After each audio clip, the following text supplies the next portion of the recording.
Okay, so I don't know anymore. I'm trying to figure it out. My spirit guides, they always say that they taught me that phrase. We got to figure this out. It means um, we don't understand. No one understands is the other one. No one understands, and everyone chimes in. It goes, no one understands, and it's basically no one understands. So I keep going around. I need to have like one of those little spinning wheels, It's like when you go to the circus or the carnival and you spin it and it goes click, click, click, click, click, click, click, click, click, click, click. It's like the price is right, when you're trying to get a dollar. I need one of those things because it's basically, the same old thing. I'm trying to give you new content and new spins on. So that's why I spend a fortune on books. I spend a fortune on books. I just bought four new books, and when I looked, I got two of the same book, and I'm going, shit, this book was 36, but I spent $72 on two copies of the same flippin' book. And then I thought to myself, well, am I going to send it back to Amazon? One of them? Well, no, I didn't. I kept it, and I'm pretty stupid. You see, this Rinpoche, which is like a chief lama from Tibet, that's what this book is that I've got two copies of, plus a second book of Lama teachings. And my spirit guide said, show you, but okay, I'll show it to you in a minute. I'm lazy. I had to open up the window because there's no air in here, and it's still like -2 outside. So I got my blankie on here to keep warm, and I'm getting some fresh air. But anyway, Rinpoche was planning to come to my hick town on my birthday. My birthday is May the 10th, but that was before this stupid cold virus went viral. So I got an email from the group organizer who said Rinpoche is not going to be traveling to my dump town now because of this cold virus. And that was the main reason. It was like a huge coincidence. It's like Rinpoche is coming on my birthday. So I was already reading a different book, The Magician of Lhasa. Lhasa is the capital of Tibet. And it's the story about some lamas who left Tibet when the Chinese invaded in about 1952. They had to cross the Himalayas to get into India for refuge. And it's a great book. It's really good. We've been reading little bits and snippets. It's usually a Thursday night book. I got a Kindle version of it, which means it's an ebook, and I read it on my phone on Thursday night when I'm at the karaoke bar. Because, you sing, and then there's like 6 or 7 other people that sing. And in between singers, I don't want to talk to any of the people at the bar. I want to read our book because I've got all my spirit guides who are not interested in any of the people at the bar. Why aren't they? But there's too many of them. They don't want to take time out to talk to humans. They want to talk in my head. Um, who do they talk to? Well, it's a group discussion, generally speaking. They talk to each other and they talk to my personalities. I've got multiple personality disorders, and it's more interesting than the people at the bar. I mean, the people at the bar. I watch them. I drink water. It's usually like club soda with some cranberry juice in it. The bar girl knows me because I go there every Thursday night. She brings me my drink, and I just, sometimes I get thirsty and I go, another drink. But I watch the other ones, and they come in, and they're like Andy Sipowicz from, what was that? New York NYPD Blue. That was the old TV show. Sipowicz was an alcoholic. And after he did his shift as a cop, he would go into the cop bar and he would say to the bartender, line them up. And those were American shots. So, I don't know, 2.5, 3 ounces a shot. And he'd get about 6, and and then he'd grab a hooker And he'd go and he'd screw the hooker and then he'd pass out and then he'd do it again tomorrow. But that's what people are like at the bar. They put the $20 bill down there and well, $20 doesn't go very far in the bar anymore. Anyway, I watch them. They do their shots, and I don't want to talk to them. There's just nothing that I can small talk with people in the bar about anymore.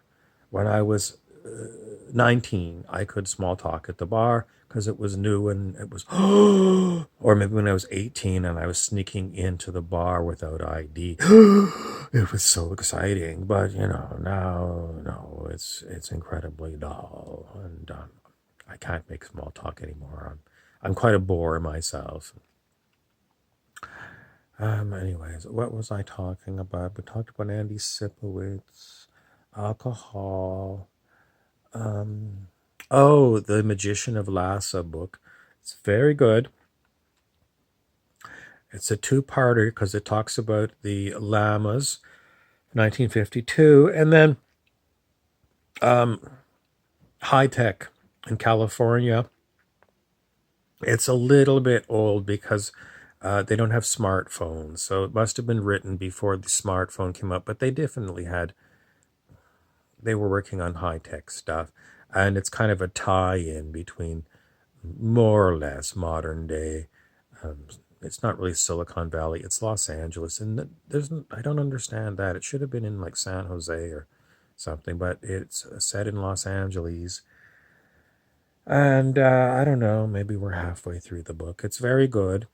But anyway, this Rinpoche it came in my email that he was coming to my shit town, and I went and piled on and got more of his books. Now, I promised you I'd show you his books.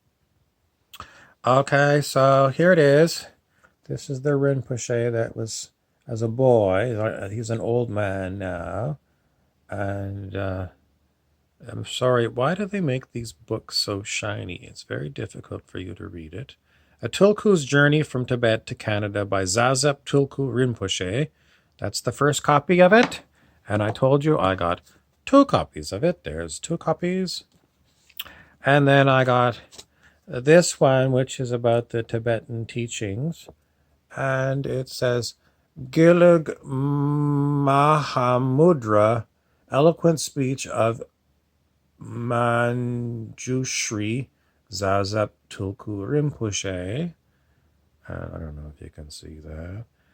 So, those are the 3 books that I got because he was coming on my birthday, and now he ain't coming because even the Rinpoche has fallen for the big scam of the media that the common cold has turned into cancer or something. So, I've got this extra copy, and the thing is that I don't know anybody that I should gift this to because no one's interested in any of these kind of things in my hick town. Nobody. I guess it's not too late to...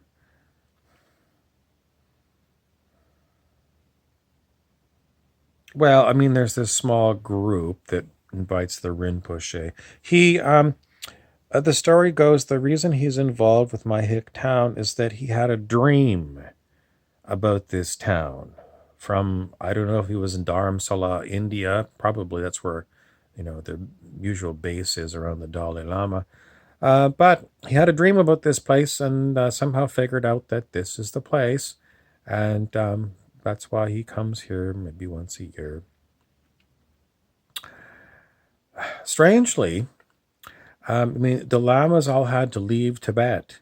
But there was an acquaintance of mine when I was about 17, part of a friend of a friend's, who his father was in the restaurant business, hotel and restaurant business, and he went off to Switzerland to learn to be a chef, And then he opened a restaurant in Hong Kong. And then I heard just recently, more of my Tibet story, that he has opened a restaurant in Lhasa, Tibet. So I've got the Rinpoche who had to leave Tibet to go to India, had a dream about my shit town, and then this acquaintance of mine from my youth who went to Switzerland to become a chef, opened restaurants around the world. He's got so much money. He owns a huge yacht, apparently, and I haven't seen him since I was about 17. But now has a restaurant in Lhasa, Tibet, where Rinpoche had to leave from. What a strange story that is. In through the outdoor Led Zeppelin. Anyway, I was going to tell Rinpoche that story if I was allowed to talk to him, because pretty much all of these celebrity religious figures are protected by security, and you're not allowed to talk to them. Because, there was even, the guy who played the Doctor on Star Trek, was it Voyager? I think it was Voyager. He was like the holographic Doctor. Robert Picardo. He was also on that old TV show. If you're an old person, you might remember China Beach on NBC. Picardo was here in my hick town at some kind of a Comic-Con kind of thing, but it's very, minor. But he was here as a special guest, and there was security all around. And if you wanted to talk to Picardo, you had to cough up $20. It was at least $20. So, and there was no one lined up to see Picardo because no one was going to pay $20 to talk to this guy. But, I was willing to have small talk with him. I didn't have a question for him. It was just, you're in my hick town. No one's talking to you. You've got these enormous Hells Angel security people. And this Hells Angel came over and said, scram. So, what's my opinion of this comment? I never went back, and I'm never going to go back. I'm quite jaded on all of these kind of things because people always got their hand out. It's all about money. And so Picardo missed out on meeting me, and I'm a far more interesting person than everyone in Los Angeles and everyone in Vancouver, Hollywood North. Well, you watch my channel. You know I'm way more interesting than everyone else. Hello. Thank you for watching. Please share and subscribe and tune in about 10 minutes because I seem to be on a bit of a roll, and I'm sure I'll be putting up more of my stupid SmallTock videos.